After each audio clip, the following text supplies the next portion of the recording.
Welcome to the Cyberpunk 2077 2019 Deep Dive video. In last year's gameplay review, we showed you our vision for the world of Cyberpunk 2077, its quests, and visual design.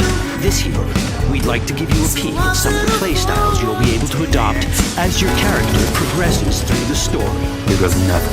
You're about to see sequences embodying two distinct approaches to playing Cyberpunk. We'll show you a strong solo build, that is, a character who focuses on employing blunt force and taking instant action.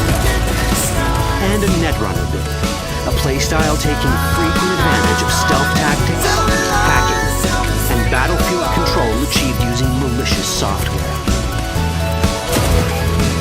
Additionally, you'll learn more about Pacifica, one of the game's districts, two gangs, the Animals and the Voodoo Boys, and you'll see glimpses of Johnny Silverhead, the digital construct who haunts our main character, V.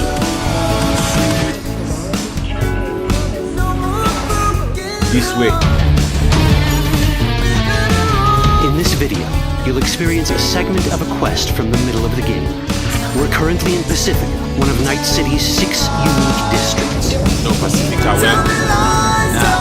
You guys aren't exactly great at rolling out the welcome mat for outsiders. It was designed to be a tourist hotspot within the city. As you can see, this didn't pan out. When uncertainty struck the global economy, investors pulled their funding, leaving most establishments unfinished. It's one of those places where expectations and reality collide, resulting in a heap of disappointment.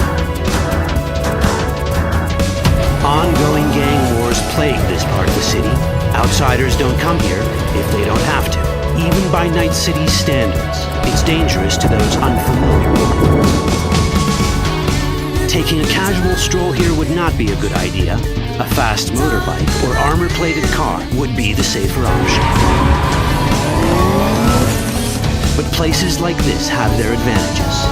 If you're in need of rare goods or illegal cyberware, Pacifica's bustling local markets are a good place to start your search. The Grand Imperial Mall is a whole other story. It was one of the last developments in Pacifica to lose its funding. Until recently it stood vacant, but now a gang called the Animals has moved in for reasons unknown. And that's what we need to learn in order to earn the trust of the Voodoo Boys, the Animals' rivals. What the hell? Fucking tell me what you plan to do first.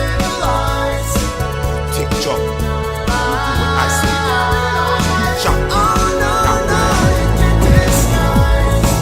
Of the many gangs in Cyberpunk 2077, the Voodoo Boys are the most skilled at using the net.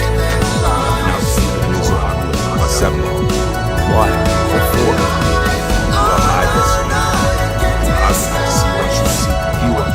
This mysterious gang of highly skilled netrunners has close ties to the local Haitian community. You are V?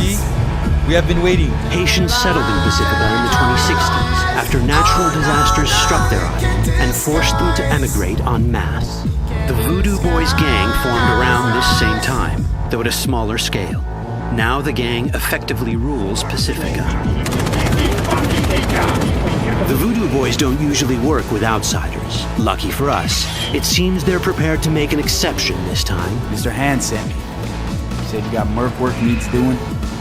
Still, to earn their trust, we need to prove our worth. Placide, one of the Voodoo Boys' higher-ups, has offered us a mission.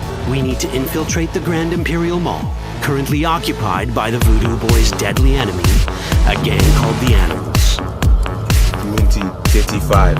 2035-07. 3 seconds before, poof, the camionette. We try to learn where the camionette come from. The Animals are not your normal gang. Their presence in Pacifica is suspicious. They value might above all else and wear melee combat implants to raise their prowess in combat. Their beverage of choice is juice, a potent strength and speed-enhancing concoction. As sought-after bouncers, they're usually dispersed throughout town. As skilled street-level business types, they've cornered the market in illegal substances and underground live-or-die prize fights. When they converge in one spot, it's for something big. It's then they appoint the fastest and strongest among them as their ad hoc leader. In this case, it's a woman named Sasquatch. It's one of my bets. As far as I remember, you said 3 buffaloes on steroids. This is the tech Placide was talking about. It seems non-standard for the animals. And this is where we come in. Getting to the van won't be easy, but we're more than qualified for the job, which we can complete in one of many ways. The character creation in Cyberpunk 2077 is the kind you'd expect from a full-fledged RPG. You start by choosing your past, important because this unlocks special options at important story junctures. You also fully customize your character using a deep customization system that spans not only your look and style, but also your abilities. Cyberpunk 2077 does not feature fixed classes. Instead, it has a fluid class system that allows players to mix and match a wide range of abilities to suit their playstyles. You can create a strong solo character, a skilled network, or any other hybrid class you can imagine.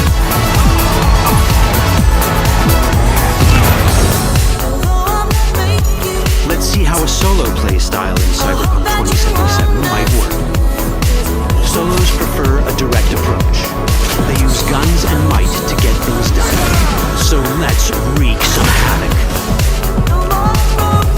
With our enhanced strength, we can strip this turret of its weapons and give the animals a taste of their own medicine. This is how a player investing in solo abilities might live out their Terminator power fantasy. Enhanced strength lets us force open doors, or grab enemies to use as human shields.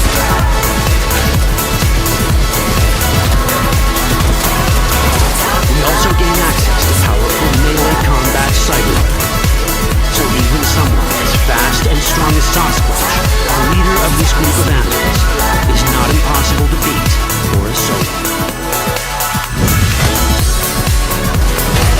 Sasquatch has a different game plan. She's out to jack in and hack us. Let's see how this plays out.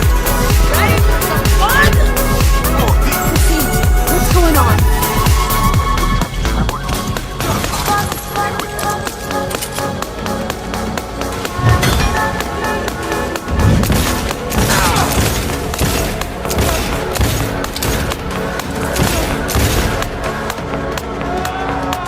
It's our choice if we want to finish her off or spare her.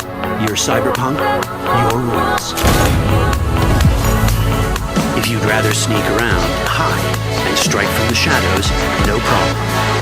Just develop your netrunning skills to get around obstacles or hack into enemy tech to have it do the dirty work for you.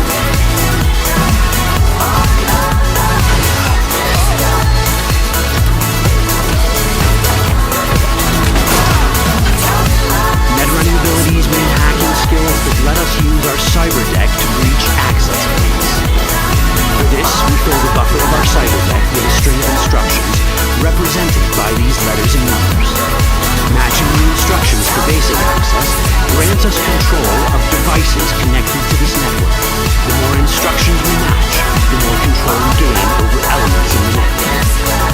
We can hack our way through in numerous ways. A quick hack will grant us control of the security camera. Another one should let us tweak the difficulty of the training bot to create a distraction.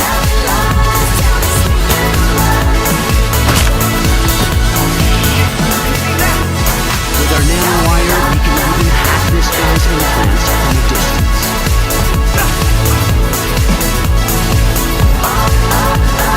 In this world, almost everything is connected to a local network. And that means it can be hacked.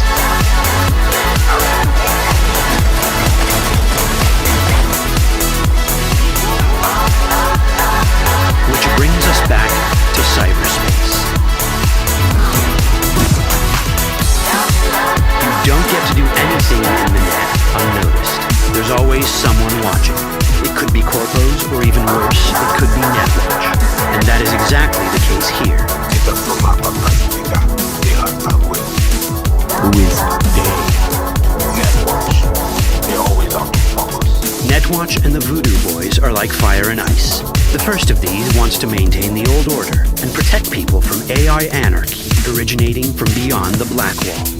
The Voodoo Boys want to establish contact with the free AIs. They believe this will enable their